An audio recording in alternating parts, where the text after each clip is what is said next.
அவங்க போய் அந்த ஸ்கூல் பொண்ணு கிட்ட கொடையை கொடுத்துட்டு மழையில நனையாதமா இதை எடுத்துக்கிட்டு போங்க அப்படின்னு சொல்றாங்க. அந்த பொண்ணு தேங்க்ஸ் அப்படின்னு சொல்லிட்டு வீட்டுக்கிட்ட வரும்போது அந்த பொண்ணோட அப்பா பதட்டத்தோட வாசல்ல நின்றுட்டு இருக்கிறாரு. பொண்ணு மழையில நனைஞ்சுக்கிட்டு வரணுமே அப்படின்ட்டு.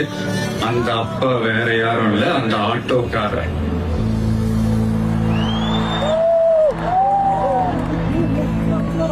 அந்த குடை அவரு கொடுத்த குடை. So the moral of the story is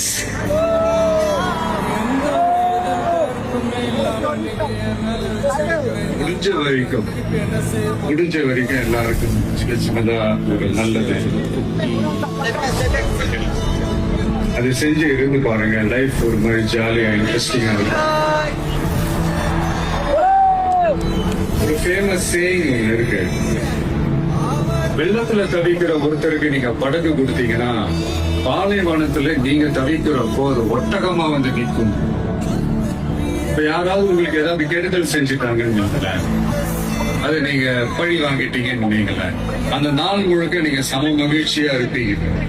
எப்படி பார்த்தல எப்படி பழி வாங்கினேன். ஆனா அதே மனுஷனை மன்னிச்சு விட்டு பாருங்க, வாழ்நாள் முழுக்க நிம்மதியா இருக்கு.